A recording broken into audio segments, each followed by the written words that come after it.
I've been a nurse for 12 years. I've worked ER, ICU, pediatrics. I've seen things that would break most people. Gunshot wounds, car wrecks, kids who didn't make it. I thought nothing could scare me anymore. But what happens in this hospital, on the old 4th floor especially, it's different. It's not blood or screams that get to you. It's the quiet, the waiting, the things that watch you when you think you're alone. We don't talk about it with the patients, ever. We don't talk about it with new staff until they've been here long enough to see it for themselves. Because once you know, you can't unknow. And once it knows you know, it notices you. I work nights mostly, 7 p.m. to 7 a.m. The 4th floor is medical surgical, but half the wing has been closed for renovation for 3 years now. Budget issues, so it's always dim up there. Always cold, even in summer. The lights flicker sometimes, even when the rest of the hospital is fine. Maintenance swears there's nothing wrong with the wiring. The first time I saw her, I was doing meds at 2 a.m. Room 412 was empty, had been for weeks. Chart said discharged, but when I passed the door, the light was on inside. I could see a shape sitting up in bed, small, like a child. I pushed the door open, ready to tell whatever kid had wandered up there to go back downstairs. There was no one. Bed was flat, sheets tucked tight. Light was off. I stood there a second, heart thumping, telling myself I'd imagined it.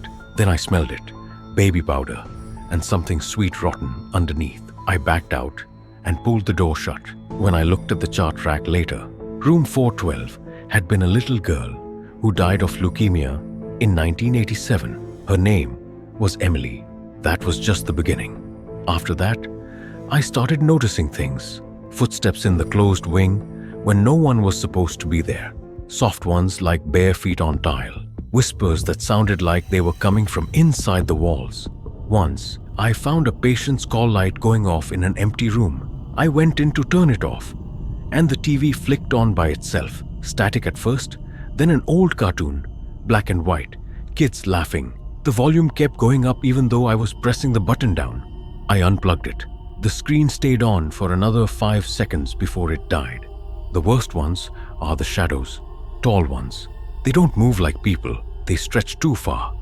Bend wrong. One night I was charting at the nurse's station and felt someone standing behind me. I turned around, nothing. But in the reflection of my computer screen, there was a man in an old-fashioned suit, just standing there, head tilted, watching me type. When I spun around again, the station was empty. My skin crawled for the rest of the shift. We have rules now, unspoken, but everyone follows them. Never go into the closed wing alone after midnight. If you hear a child crying in an empty room, do not open the door. Log it as hallucination from fatigue and move on. If the elevator opens on 4 by itself, when you're on another floor, press close. Immediately, do not look inside. Never ever say their names out loud up here. There's one in particular we call the Grey Lady. She wears a long nurse's uniform from the 1940s. Cap and all, pale grey from head to toe, like all the color was drained out of her. She appears at the end of the hallway sometimes, just standing there, staring. If you look directly at her, she starts walking toward you, slow, gliding more than walking. No footsteps. The air gets freezing. Patients who've seen her say she reaches out like she's trying to touch their forehead, like checking for fever. Then she's gone. One night, I was helping an elderly patient, Mr. Thompson, back to bed after he'd fallen trying to get to the bathroom. He was confused, kept calling me Margaret. I told him my name was Sarah, but he just smiled and said, "You always were a good nurse, Margaret." Even after what happened, I froze. My grandmother's name was Margaret. She was a nurse here in the 1940s. She died in this hospital. Heart attack on the 4th floor, 1948. I never told anyone that. Not a single co-worker knew. Mr. Thompson passed 2 nights later, quietly, in his sleep. The monitor flatlined at 3:03 a.m., the exact time my grandmother died. When I went in to call it, the room smelled like baby powder. There are more, so many more. The soldier in the stairwell who asks for water but has no mouth. The woman in the mirror of the staff bathroom who isn't you. The handprints on the inside of the isolation room windows. Small ones, like a child pressing to get out, even though no one's been in those rooms for years. I keep working here. The pay is good, the staff is like family, and most nights are normal. But some nights, I feel them all watching, waiting, like they're just as trapped as we are. Last week, I was leaving at 7:15 a.m., walking toward the elevator. I passed room 412 again. The door was cracked open this time. Inside, the bed was unmade. Someone small had been sleeping there. There was a single red balloon tied to the bed rail, bobbing gently, even though the air was still. I closed the door, didn't look inside longer than a second. But I know what I saw. Tonight I'm back on shift. It's quiet so far. Too quiet. I don't even know where to start. My hands are shaking just thinking about this. This happened to me back in 2005 when I was in college. I've always been obsessed with ghosts. The paranormal, all of it. My boyfriend thought it was stupid. He said ghosts weren't real, just stories. So I went alone to this special lecture at our university. The campus activity council had hired a famous ghost hunter to speak. He was this small guy with a white professor beard, receding hairline, but so full of energy. He showed videos, creepy photos, told stories. One I remember was about a haunted doll from a flea market. It moved around the room on its own, but only when no one was watching. The whole auditorium was hooked. I felt alive. At the end, during questions, I raised my hand. My heart was pounding. I asked him, "What's the scariest thing that's ever happened to you in your whole career as a ghost hunter?" His face, it just dropped, like all the color left him for a second. Then he forced this tight laugh and told some boring story about a poltergeist in an old school where his flashlight died. It wasn't scary at all, not for a guy who hunts ghosts for a living. Everyone clapped politely, but I felt so disappointed, stupid even. He never looked at me again. I slipped out a side door to avoid the crowd. It was dark and cold outside. I just wanted to get back to my dorm and forget how lame I felt. But there he was, sitting alone on a bench by the bike racks, smoking a cigarette. He saw me. "Hey kid." He crushed out the cigarette. I tried to apologize, blurt out that my question was dumb. He shook his head, patted the bench. "Sit." I sat, far away, nervous. Stranger danger, right? But he looked tired, old. The confident guy from the stage was gone. "I didn't tell the truth in there," he said. His voice was low. "That flashlight story? It wasn't my scariest moment. This is." Then he told me everything. From the 1970s, when he was young and desperate for a real case. A family called him about their big Victorian house. They said their teenage son was possessed, violent, depressed, withdrawn. The worst part, he tried to reach his older female cousin a week before. The family sent her away. The mom sounded so scared on the phone. He showed up ready. Holy water, crucifixes, sage, even a loaded gun just in case. He stayed 2 weeks, set up cameras, measured energy, talked to the boy. Nothing happened. No voices, no moving objects, no cold spots. The boy just seemed sad, broken, maybe mentally ill. He told the parents to get real help, a child psychologist. They did. They took the boy away for treatment. Then they left too. He was alone in the house. One thing kept bothering him. The basement. Old house from the early 1900s. Stone walls always damp and clammy. Windowless. Empty. But in the middle of the concrete floor, 4 big slotted drains. Why? It made no sense for a normal home. Late one night, around midnight, he was in the kitchen, doing paperwork near the steep spiral staircase that went down to the basement. The house was silent. Then he heard it, a faint sound, getting louder, not footsteps, not walking, just something coming down the stairs. Slow, heavy, coming straight for him. He looked up. There was a thing, no face, no eyes, no mouth, but it was staring right into his soul, pure judgment. A voice spoke inside his head. "You know what he did to us." He panicked. Chair crashed, papers everywhere. He ran, jumped in his car, drove 30 miles before he could stop, shaking, crying, guilty. He left those people with that thing. He called them later from a payphone, but he never went back. He wrote a fake report, no evidence. Cowardice, he said, but those words haunted him. Years later, He researched the house. It was built around 1900 by a mortician. Upstairs, living space. Middle, funeral parlor. Basement, mortuary. The drains for blood, embalming fluids, body fluids. And old papers hinted the mortician did terrible things to the bodies. Unspeakable, evil. Decades later, another respected man in town got arrested for abusing bodies in his care. Light punishment. He fled. Same darkness. The faceless thing wasn't a demon. It was the angry spirits of the victims. They knew he was covering up the truth. That's why it said, "You know what he did to us." He looked at me then, pale, shaking, voice cracking. That was my scariest moment. Not ghosts or monsters. It was seeing what people can do and knowing that evil never really dies. He waved me away, stomped out his cigarette, walked into the night. I felt awful, like I'd ripped open an old wound. I apologized, but he was gone. Years passed. I graduated, got a job, met my fiancée. Life moved on. The memory faded, well, mostly, until last week.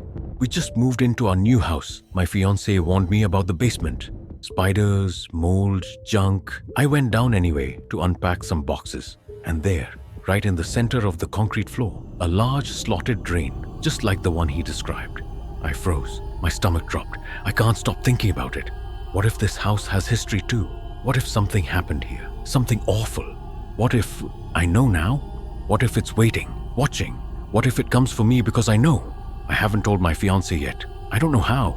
Every time I go near the stairs, I feel it. That same heavy coming, that judgment. I'm so scared because now I might know what he did to them, and I don't want to know what happens next. I'm a grown man, 30-something years old, logical, rational, with a good job, a nice apartment in the States, and a life I worked hard to build.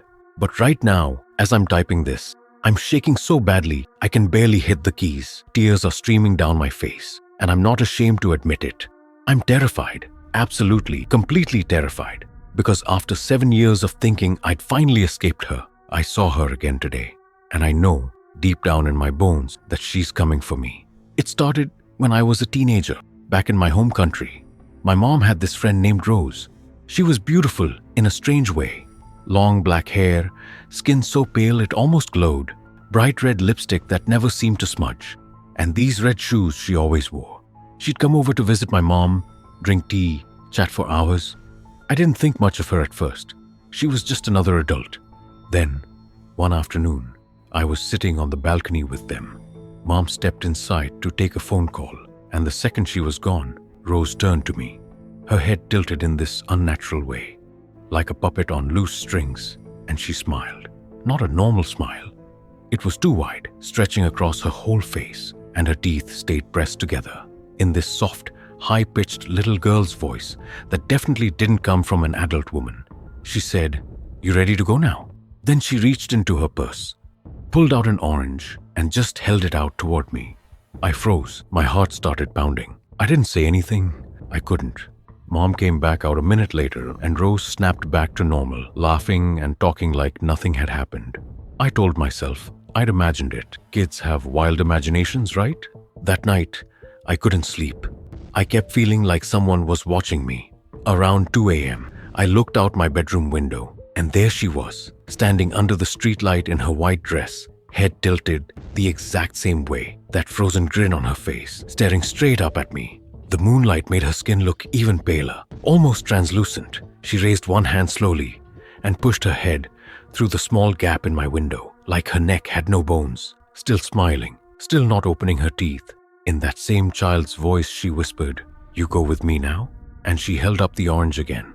I screamed. I screamed so loud my dad came running with a baseball bat. By the time he got there, she was gone, vanished. No footsteps, no sound, nothing. My parents thought I'd had a nightmare. I tried to tell them, but how do you explain that? I avoided Rose after that. When she came over, I'd lock myself in my room.